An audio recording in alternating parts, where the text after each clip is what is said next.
Audio Jungle.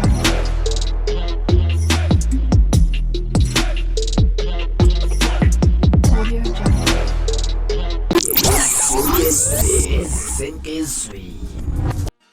Sanibona ney'ngane zakwethu, ake nginibelele phinde futhi nginamukele kuyona i-channel hamba phambili Radio Inkeza. Lami igama Mfeze Ntuthu Khumalo bathila sibona amagomede. Mode mhlawumbe usemusha kuleli khasi, ngizophinde ngicela ukuqinisekisa ukuthi uyasubscribe, ungakhohlwa ukukhomenta nokulike nokushare.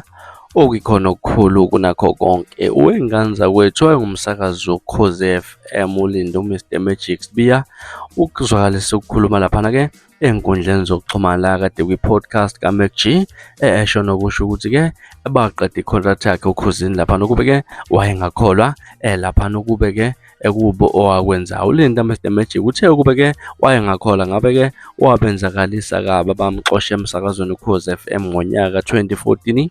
Uthi-ke kunzima kabi ukuthi uphuma ukusakazeleni ubizele ihhovisi kuthiwa ubamba uhambe uyobhala incwadi echaza isizathu sokuthi-ke kungani ungamiswe emsebenzini. Uthe okuhle ukuthi-ke lithathe osemsamo limbeke emnyango, kuthi osemnyango limbeke emsango. Bonke abamxosha nabo-ke sebaxoshwa ukhosini FM. uMr Magic ubekhuluma uhlelo podcast kaMac G ku-YouTube ezinsukwini nje ezedlule.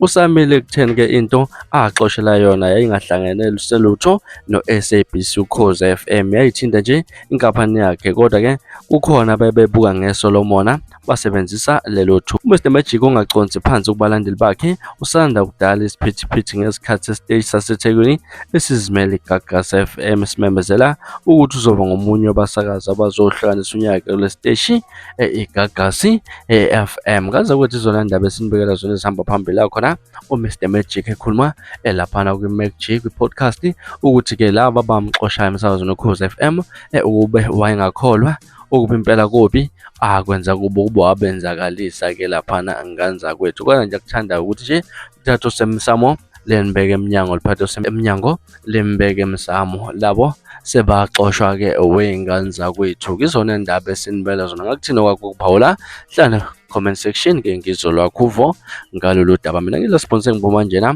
kodwa ngithembisa ngiyabuya futhi nezinye izindaba ezilandelayo kuvidiyo elandelayo. Ukwakho ukusubscribe nisiphathe kahle nibe nosuku lomnandi, ngithanda khona.